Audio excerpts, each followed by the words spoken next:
I'm Amy Kingdon from BRG, and you're listening to the ThinkSet podcast, the official podcast of BRG's ThinkSet magazine. Each quarter, ThinkSet gathers expert insights that help today's business leaders prepare for what's next. Our new issue is titled Changing Values, Decentralized Disruption, and provides timely analysis on crypto, digital assets, and blockchain. You can read it now at thinksetmag.com. Welcome to the ThinkSet podcast. I'm Kevin Hamilton, a managing director with the Global Applied Technology team, here with Michael Canale. Mike, do you want to introduce yourself? Yeah, so hi, I'm Mike Canale. I'm a managing director in our financial institutions advisory practice. I lead up our fintech and crypto teams from a financial institutions perspective. Wonderful, thank you. And we're going to be talking crypto today. So I also am part of the crypto practice. I do mostly work in the strategy and advisory realm, including in tokenomics, which we'll talk about a little bit today as well. So today, a couple of different topics that we thought we might talk on. All of them are extremely timely, given that here we are at the end of March and the U.S. banking system is creaking a little bit, and it's having some overflow effect into the cryptocurrency space. So Mike thought we would talk about stablecoins first, what they are, how they're being impacted by the U.S. banking system, and how that's then overflowing into the crypto space. So do you want to start with what are stablecoins? Can you tell the audience about that? Yeah, so stable coins are cryptocurrencies whose value is pegged or tied to that of another currency, a commodity, or other financial instrument. They're generally aimed to provide an alternative to high volatility of most popular cryptocurrencies. So like Bitcoin and ETH, I'm sure everyone's pretty well aware that the valuations of those things fluctuate up and down on a 24-hour basis. So stable coins provide a good alternative to that. So it's an easy way to on-ramp fiat into crypto into a pretty low volatility coin. Traders use them when they're moving in and out of position. So instead of converting back to fiat, they can move to stable and keep those funds on chain. A lot of the exchanges and treasuries of different projects are held in stablecoin. It's a great way to get yield in a relatively low risk coin versus other cryptos. What are some examples of stablecoins that people might not be aware of? Or maybe they've heard some in the recent articles. Yeah, so I think USDC is probably one of the top ones most people have heard of. You also have Tether. And these are coins that are pegged to the US dollar. So when you put $1 in and you mint a stable coin, that dollar goes into the treasury and it's supposed to back your coin 1-to-1. And when that stable coin is ultimately redeemed, that dollar is then returned. Are there any other types of stable coins that are backed by something other than a dollar?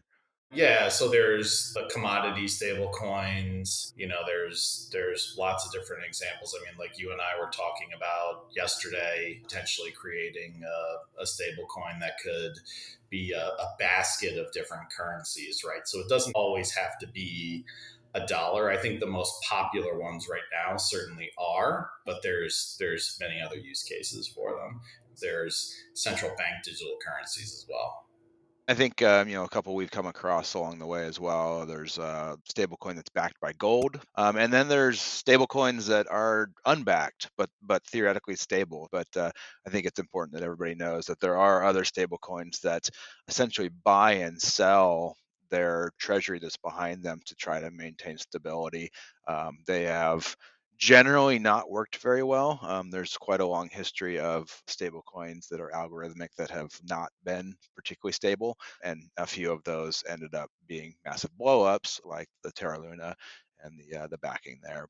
Why don't we? You mentioned CDBCs, so central bank digital currencies. Why don't we dive into that and let's talk about where do you see those going? Who's further ahead than others as far as countries? What do you know about the CDBCs? Yeah, so let's talk a little bit about what they are first, right? So, central bank digital currency, it's a digital currency issued by a central bank rather than a commercial bank. So the liability would be to the central bank. It's denominated in their currency, same as the case with banknotes and coins. The US Federal Reserve has not released one yet. They did release a paper. It was called Money and Payments, the US Dollar in the Age of Digital Transformation. And that paper outlined what are the potential benefits and risks associated with a CBDC. It didn't give a general policy view or a definitive decision on whether the US would adopt one, but it outlines how they're starting to think about these things. Mainly, the Fed is looking at them as an option as part of its strategy to promote monetary and financial stability. And when a third party is doing it, they have a little bit less control. So a CBDC makes a lot of sense from a control and monetary policy perspective. I think that we'd be a little bit remiss if not to put forward some of the pluses and minuses of CBDCs. People that are in the crypto space are wary of central bank digital currencies. Unlike fiat, so dollars, there are different aspects that could be deployed by a government for CBDCs. So one that has come up is that they could monitor it more heavily. Blockchain transactions are fully on chain and they're transparent. You may not know who the person is, but you can see what they're doing. For those that are concerned about privacy and having the government view what you're doing, it is definitely a step towards less confidentiality. Where it gets interesting is when monetary policy can be applied to CBDCs. So potentially, if you hold the central bank digital currency in a wallet, it could be that actually a negative interest rate is put on that central bank digital currency holding, which would incent you to trade and buy and sell with it. There are different aspects that step way further than we do with fiat currency, where the government could use additional monetary policy on these CBDCs that really they don't have available now. So I don't know if you have any thoughts on that or other things you've heard about potential opportunities to apply monetary policy to these. From a benefits perspective, the Fed views it as it's an opportunity to provide households and businesses with a really convenient electronic form of central bank money. So the dollar is already digital, right? Like we all use it. Like I barely hold any cash in my wallet. But the digital dollar that we use is sitting at a traditional bank. This would ultimately give the Fed a lot more control, and it would also provide more safety and liquidity for users. It could also support things like faster and cheaper payments, including things like cross-border payments. And we've already seen that with other types of crypto. It could also potentially expand consumer access to the financial system.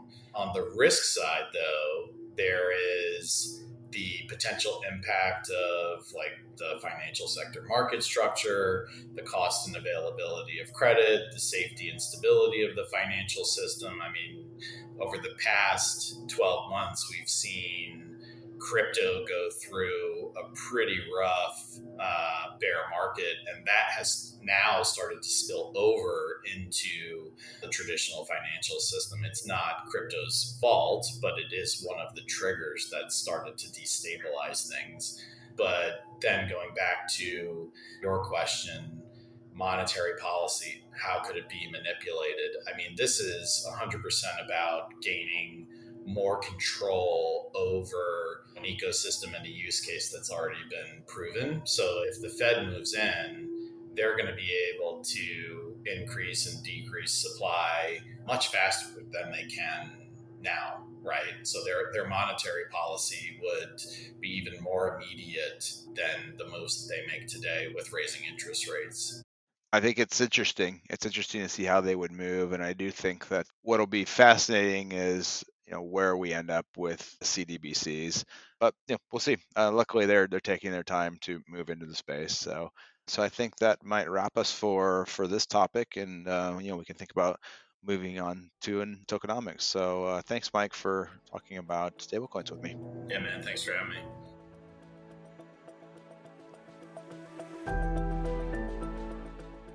This ThinkSet podcast is brought to you by BRG. For more insights on crypto, digital assets, and blockchain, check out our new issue of ThinkSet at thinksetmag.com. You'll find articles that cover everything from crypto regulation and blockchain applications to IP in the metaverse and more. The views and opinions expressed in this podcast are those of the participants and do not necessarily reflect the opinions, position, or policy of Berkeley Research Group or its other employees and affiliates.